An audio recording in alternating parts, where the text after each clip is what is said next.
আল্লাহ বলেন আফাহাসিবতুম আন্নামা খলাকনাকুম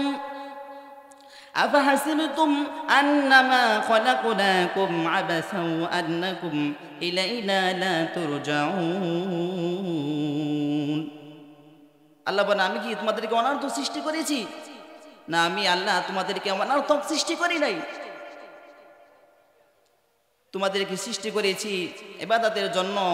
একটা সময় আসবে তোমাদের সকলকে আমার কাছে ফিরে আসতে হবে, আমাদের সকলে এদিন রবের কাছে ফিরে আসতে হবে। এই জন্য আল্লাহ রাব্বুল আলামিন বান্দাকে সতর্ক করার জন্য, বান্দাকে আল্লাহ তাআলার প্রতি দাম্ভিত হওয়ার জন্য, আল্লাহ তাআলাকে স্মরণ করার জন্য, চিনার জন্য আল্লাহ রাব্বুল আলামিন কখনো কোনো সময় আল্লাহ কোনো আলামত, ভূমিকম্প, আযাব, শাস্তি দিয়ে থাকেন। আজকে যে ভূমিকম্প হয়েছে, আল্লাহ রাব্বুল আলামিন আমাদেরকে হেফাজত করেছেন ওই আযাব থেকে, আল্লাহ সুস্থ রাখছেন। এজন্য আবার সকলেই শুকরিয়া আদায় করি আলহামদুলিল্লাহ। আল্লাহ বলেন ইন্না দীনা ইনদাল্লাহিল ইসলাম। পৃথিবীর মধ্যে আল্লাহ রাব্বুল আলামিনের নিকট মনোনীত ধর্ম হলো ইসলাম। ইসলাম ছাড়া পৃথিবীর মধ্যে যত ধর্ম আছে, ইহুদি ধর্ম, খ্রিস্ট ধর্ম, নাসারা ধর্ম, ইহুদি ধর্ম, যত হিন্দু ধর্ম, যত ধর্ম আছে সমস্ত ধর্ম হলো বাতিল, সমস্ত ধর্ম হলো কুফরি, সমস্ত ধর্ম হলো ভ্রান্ত, সমস্ত ধর্ম হলো না হক। সকল মানুষ পৃথিবীর সবাই শান্তি চায়, সবাই শান্তি চায় না? পৃথিবীর মধ্যে সবাই শান্তি চায়। কিভাবে আমি শান্তি থাকতে পারবো? প্রত্যেকটা মানুষ বলে এই জিনিসটা আমার, এইটা আমার, এ ভারী আমার, এই গাড়ি আমার, এই নারী আমার, এই সম্পদ আমার।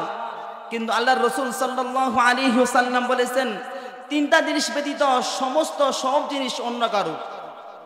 একটা হলো যে জিনিস তুমি নিজে খাইছো, নিজে ভক্ষণ করছো, এটা তোমার। আরেকটা হলো যে জিনিস তুমি নিজে পড়ছো, যে কাপড় নিজে ব্যবহার করছো, সেটা তোমার। আরেকটা জিনিস হলো যে জিনিস তুমি আখিরাতের জন্য আগে পাঠিয়ে দিছো, দান সদকা করছো, নেক আমল করছো, সেটা হলো তোমার। এই তিনটা জিনিস ছাড়া পৃথিবীর মধ্যে যা কিছু আছে সব হলো অন্য মানুষের, কিছুই তোমার নয়। সবাই শান্তি চাই, শান্তি কোথায় পাবো? যেমন মিথ্যার পৃথিবীতে সত্যের সন্ধান দিয়েছেন যে মুহাম্মদ, বিশ্ব মানবতার মুক্তির পয়াগম দিয়েছেন যে মুহাম্মদ, শান্তি আর সাম্য সম্প্রীতি কাকে বলেন শিখালেন যে মুহাম্মদ, বিশ্বের নেতাদের নেতৃত্বের পথ দেখালেন যে মুহাম্মদ, সর্বকালের সেরা রাষ্ট্রনায়ক রাজনীতিবিদ ছিলেন যে মুহাম্মদ, যুদ্ধের ময়দানে লড়াকু বীর যোদ্ধা সৈনিক ছিলেন যে মুহাম্মদ, মাটির কুটিরে বসে পরাশক্তির বৃত নাড়ালেন যে মুহাম্মদ, ক্ষুধার্ত সম্বলহীন লোকদের কিনে দাঁড়ালেন যে মুহাম্মদ, সেই মুহাম্মদের ধর্মের অতি শান্তি আর সফলতা। ইসলাম ছাড়া পৃথিবীর মধ্যে যত ধর্ম আছে, মুহাম্মদের ধর্ম ছাড়া সমস্ত ধর্ম হলো কুফরি, সমস্ত ধর্ম হলো বাতিল, সমস্ত ধর্ম হলো ভ্রান্ত, সমস্ত ধর্ম হলো না হক। আজকে যে ভূমিকম্প হয়েছে, ভূমিকম্প জন্য সকলকে আল্লাহ রাব্বুল আলামিনের কাছে তওবা করা দরকার।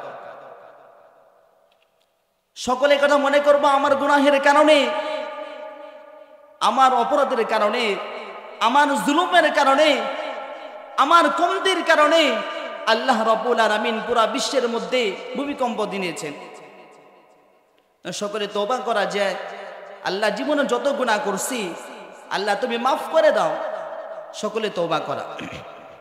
কারণ মুসা পয়গম্বর আলাইহিস সালাতু ওয়াস সালামের জমানায় দুর্ভিক্ষ দেখা দিছে। দুর্ভিক্ষ দেখা দেওয়ার পর কোনো জায়গায় আর বৃষ্টি হয় না, বৃষ্টি না হওয়ার কারণে ফসলও হয় না, সব জমিন শুকে চৌচির হয়ে গিয়েছে। ওই সময় মুসা পয়গম্বর আলাইহিস সালাতু ওয়াস সালামের জমানায় তার উম্মতরা এসে বলতেছে, মুসা কালিমুল্লাহ, হে মুসা পয়গম্বর, আপনি রবের কাছে দোয়া করেন যেন আল্লাহ রাব্বুল আলামিন আমাদেরকে বৃষ্টি দান করেন, বৃষ্টি দেন। তখন মুসা পয়গম্বর আলাইহিস সালাতু ওয়াস সালাম রবকে বলতেছে, আল্লাহ, হে আমার রব, হে আমার প্রতিপালক, আমার উম্মতেরা আমার কাছে দরখাস্ত করেছে, নালিশ করেছে, হে মুসা পয়গম্বর, তুমি এবং তোমার যত উম্মত আছে সকল উম্মতকে নিয়ে একটা ময়দানে চলে যাও। তুমি এবং তোমার সকল উম্মতকে নিয়ে একটা ময়দানে চলে যাও। ময়দানে চলে গিয়ে সকল মানুষ একত্র হয়ে রবের কাছে দোয়া করবা, ইস্তেগফার করবা, হইতে পারে ওসিলাই আল্লাহ রাব্বুল আলামিন বৃষ্টি দান করতে পারেন। তখন মুসা পয়গম্বর আলাইহিস সালাতু ওয়াস সালাম তার উম্মতকে বলতেছেন, হে আমার উম্মতানা, আল্লাহ রাব্বুল আলামিন আমাকে বলেছেন আমি যেন তোমাদের সকলকে নিয়ে একটা ময়দানের মধ্যে চলে যাই। ময়দানের মধ্যে চলে গিয়ে সকলে মিলে রবের কাছে আমরা ইস্তেগফার করব, তওবা করব। তখন সকলে চলে গেছে, সকলে দোয়া করতেছে, রব্বানা যালামনা আনফুসানা ওয়া ইল্লাম তাগফির লানা ওয়া তারহামনা লানাকুনান্না মিনাল খাসিরিন। সকলে দোয়া করতেছে, ইস্তেগফার করতেছে। এমনকি কিতাবের মধ্যে লেখা হয়েছে মায়েরা তাদের বাচ্চাদেরকে আলাদা করে দিয়েছে, বাচ্চারাও ক্রন্দন করতেছে। সমস্ত প্রাণী, গরু, সমস্ত প্রাণী, যত প্রাণীর সমস্ত প্রাণীকে ময়দানের মধ্যে নিয়ে গেছে, তারাও আল্লাহর দিকে তাকে, উপরে আসমানি তাকে তাকে তারা ক্রন্দন করতেছে, কাঁদতেছে। এমন সময় আল্লাহ রাব্বুল আলামিন মুসাকে বলতেছেন, হে মুসা, যেহেতু সকল মানুষ একত্রে ক্রন্দন করতেছে, তোমার এই জমিনের মধ্যে যারা তওবা করতেছে, যারা ইস্তেগফার করতেছে, এমন একজন মানুষ আছে বড় গুনাহগার। তুমি যদি ওই গুনাহগার লোকটাকে এই ময়দান থেকে বের করে দাও, বের করে দিলে আমি আল্লাহ রাব্বুল আলামিন বৃষ্টি বর্ষণ করব। আল্লাহ রাব্বুল আলামিন যখন মুসা পয়গম্বরকে আদেশ করলেন, যখন মুসা পয়গম্বর আলাইহিস সালাতু ওয়াস সালাম সঙ্গে সঙ্গে বলতেছেন, হে আমার কওমরা, হে আমার সম্প্রদায়, হে আমার জাতি, আল্লাহ রাব্বুল আলামিন আমার নিকট ওহী প্রেরণ করেছেন যে ময়দানের মধ্যে এমন একজন লোক আছে, একজন গুনাহগার আছে। যদি আমি ওই লোকটাকে এই ময়দান থেকে বের করে দেই, তাহলে আল্লাহ রাব্বুল আলামিন বৃষ্টি বর্ষণ করবেন। একদা নাম দেওয়ার পর যে ব্যক্তি গুনাহগার ছিল, সে তো আল্লাহ রাব্বুল আলামিনের কাছে তওবা করতেছে, বলতেছে, আল্লাহুম্মা ইন্নী যালামতু নাফসি, আল্লাহুম্মা ইন্নী যালামতু নাফসি যুলমান কাসীরা ওয়া লা ইয়াগফিরুয যুনুবা ইল্লা আনতা ফাগফিরলি মাগফিরাতাম মিন ইনদিকা ওয়ারহামনি ইন্নাকা আনতাল গফুরুর রহিম। সে লোকটা চাটাই মুড়িতে জমিনের দিকে তাকিয়ে তাকিয়ে ক্রন্দন করতেছে, বলতেছে, আল্লাহ, এত বড় সমাবেশ, এত বড় মজলিস, এত বড় ময়দানের মধ্যে এলান হয়েছে যে ব্যক্তি সবচেয়ে বড় গুনাহগার সে যেন এই ময়দান থেকে বের হয়ে যায়। কিন্তু আমি যদি এখন বের হয়ে যাই, তাহলে তো আমি সকলে মানুষের মধ্যে চিহ্নিত হয়ে যাব। সবাই আমাকে বলবে এত বড় জালেম, এত বড় গুনাহগার, নাফরমান, যার কারণে আল্লাহ রাব্বুল আলামিন এতদিন বৃষ্টি বর্ষণ না করা থেকে, আল্লাহ রাব্বুল আলামিন করা থেকে বিরত রেখেছেন। নিজে নিজে তওবা করতেছে। তারপর আল্লাহ রাব্বুল আলামিন বান্দা তওবা করার পরে তওবাতান নাসুহা যাকে বলে, যার যে তওবার ব্যাপারে আল্লাহ রাব্বুল আলামিন কোরআনে বলেন, ইয়া আইয়ুহাল্লাযীনা আমানু তুবু ইলাল্লাহি তাওবাতান নাসুহা। তওবাতান নাসুহা, খালি তওবা বান্দা করছে। খালি তওবা করার পর আল্লাহ রাব্বুল আলামিন সঙ্গে সঙ্গে আল্লাহ রাব্বুল আলামিন ওই ময়দানের মধ্যে আল্লাহ সঙ্গে সঙ্গে বৃষ্টি বর্ষণ করে দিয়েছেন। সুবহানাল্লাহ।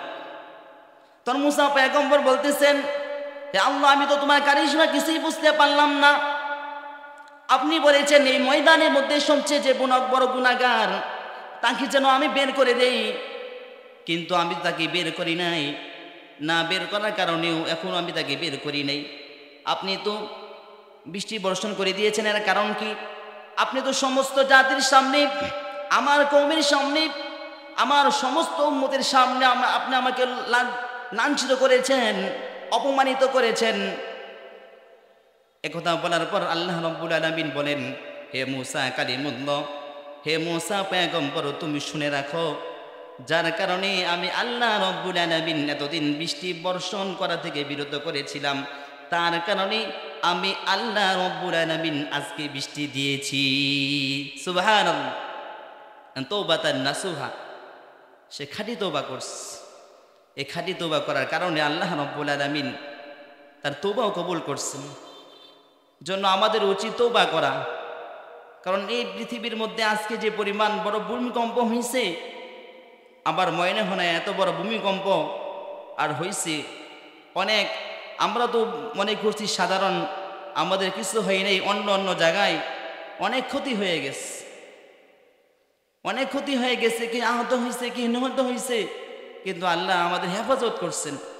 এজন্য রবের কাছে উচিত তওবা করা।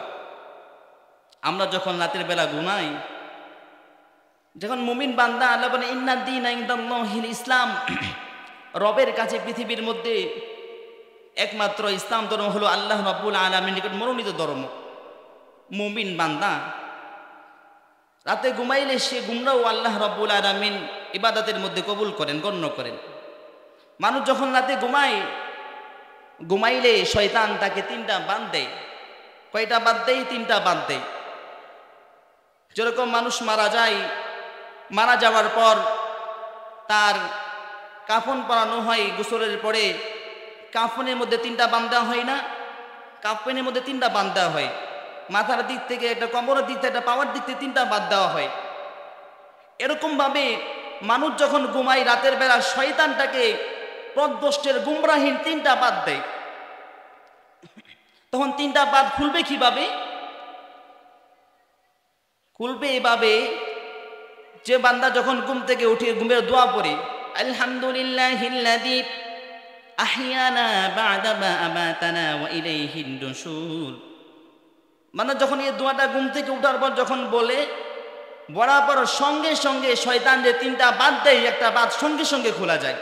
সুবহানাল্লাহ। তারপর বান্দা যখন ঘুম থেকে উঠার পর দোয়া পড়লো, দোয়া করার পর সুন্দরভাবে সুন্নত তরিকে উযু করলো, উযু করার পর সঙ্গে সঙ্গে দ্বিতীয় বাদ খুলে যায়। এরকমভাবে বান্দা যখন উযু করার পর রবের সামনে যখন দাঁড়িয়ে যায়, নামাজে দাঁড়িয়ে যায়, নামাজ আদায় করে, ফজরের সালাত আদায় করে, তখন সঙ্গে সঙ্গে শয়তান এসে তৃতীয় বাদটাও খুলে যায়। এখন তার যেদিন বান্দা নামাজ পড়ে, ফজরের নামাজ, আর যেদিন পড়ে না, উভয় দিন কি সমান? বলেন, সমান হবে? সমান হবে না। যে মানুষটা পৃথিবীতে বেঁচে ছিল 60 বছর, সে 60 বছরের মধ্যে এক ওয়াক্ত নামাজও ফজর পড়ে নাই, তাহলে তার উপর শয়তানের কয়টা বাদ রয়েছে? বাদের উপর বাদ পড়তে আছে, কখনো আর সে বাদ খুলে না। সেটা হলো ভালো বাদ না খারাপ বাদ? সেটা হলো গুমরাহির বাদ, সেটা হলো পথভ্রষ্টতার বাদ। যখন বান্দা এই বাদ যখন বান্দার উপর একের পর এক পড়বে, খুলবে না, তখন তার ভালো জিনিস শুনতে তার কাছে ভালো লাগবে না। ওয়াজ, নসিহত, কোরআনের তাফসির, মাহফিল, এসব বিষয়ে তার কাছে শুনতে ভালো লাগবে না। নামাজ পড়তে তার কাছে ভালো লাগবে না। যেন গুমরাহির বাদ থেকে আল্লাহ রাব্বুল আলামিন আমাদের সকলকে হেফাজত করো। আল্লাহ রাসূল সাল্লাল্লাহু আলাইহি সাল্লাম বলেছে, মানুষ যদি জানতো ফজর নামাজের কি ফজিলত, তাহলে সে হামাগুড়ি দিয়ে হলেও সে ফজর নামাজের মধ্যে শরীক হতো। এই ফজর জামাতের গুরুত্ব অনেক। যেন বান্দা যখন, মুমিন বান্দা যখন ঘুমায়, তার সব কিছু হলো ইবাদত, তার সব কিছু ইবাদতের মধ্যে গণ্য হয়। আল্লাহ রাব্বুল আলামিন মুসা পয়গম্বর আলাইহিস সালাতু ওয়াস সালামকে আল্লাহ রাব্বুল আলামিন তাওরাত কিতাব দিয়েছিলেন। ঈসা পয়গম্বর আলাইহিস সালাতু ওয়াস সালামকে আল্লাহ রাব্বুল আলামিন ইনজিল কিতাব আল্লাহ রাব্বুল আলামিন দান করেছিলেন। হযরত দাউদ পয়গম্বর আলাইহিস সালাতু ওয়াস সালামকে আল্লাহ রাব্বুল আলামিন জাবুর কিতাব দান করেছিলেন। এরকমভাবে আমাদের নবী বিশ্বের সর্বকালের সর্বশ্রেষ্ঠ মানব, উভয় জাহানের সর্দার, মানব কুলের সর্দার, বিশ্ব মানবতার মুক্তির পয়গাম, বিশ্ব মানবতার মুক্তির দূত, আমাদের শেষ পয়গম্বর, আমাদের শেষ নবী, আমাদের শেষ রসুল, সাইয়্যিদুল মুরসালিন, রহমাতুল লিল আলামিন, শাফিউল মুজরিমিন, খাতামুন নবিয়্যিন, সাইয়্যিদুস সাকলাইন, ইমামুল মুরসালিন, শাফিউল আযম, রসুল আকরাম, রহমতে আলম, হাবিবে কিবরিয়া, আশরাফুল আম্বিয়া, সাকিয়ে কাউসার, আকায়ে নামদার, তাজদারে মদিনা, আহমদে মুস্তফা, মুহাম্মদে মুস্তফা, নবীর আরবুল আজম, সাইয়্যিদুল বাশার, জনাবে বিশ্ব নবী মুহাম্মদুর রাসূলুল্লাহ সাল্লাল্লাহু আলাইহি ওয়াসাল্লামকে আল্লাহ রাব্বুল আলামিন পৃথিবীতে সমস্ত ধর্ম, সমস্ত কিতাব থেকে সর্বোত্তম কিতাব আল্লাহ রাব্বুল আলামিন বিশ্ব নবী মুহাম্মদুর রাসূলুল্লাহ সাল্লাল্লাহু আলাইহি ওয়াসাল্লামকে দান করেছেন। এজন্য আল্লাহ রাসূল বলেছেন, তারাকতু ফীকুম আমরাইন, তারাকতু ফীকুম আমরাইন, আমি তোমাদের মধ্যে দুটি জিনিস রেখে যাচ্ছি। একটা হলো আল কোরআন, দ্বিতীয় হলো আল্লাহ রাসূল সাল্লাল্লাহু আলাইহি ওয়াসাল্লামের হাদিস সুন্নাহ। যখন তোমরা এই দুইটি বিষয়কে আঁকড়ে ধরবে, তার উপর আমল করবে, তাহলে তোমরা কখনো পথভ্রষ্ট হবে না, গুমরা হবে না। আর যখনই ছেড়ে দিবে, তখনই তোমাদের উপর বিভিন্ন আযাব, বিভিন্ন মুসিবত, বিভিন্ন শাস্তি, বিভিন্ন ভূমিকম্প তোমাদের আপতিত হবে। জন্য আল্লাহ রাব্বুল আলামিন আমাদের সকলকে আল্লাহ রাসূল সাল্লাল্লাহু আলাইহি ওয়াসাল্লামের সুন্নত এবং আল্লাহ রাব্বুল আলামিনের কিতাব এবং সুন্নত, রসুলের সুন্নতকে আঁকড়ে ধরা তৌফিক দান করুক, সকলকে তার উপর আমল করা তৌফিক দান করুক। আমিন। ওয়া আখিরু দাওয়ানা আলহামদুলিল্লাহি রাব্বিল আলামিন। আসসালামু আলাইকুম ওয়া রাহমাতুল্লাহ।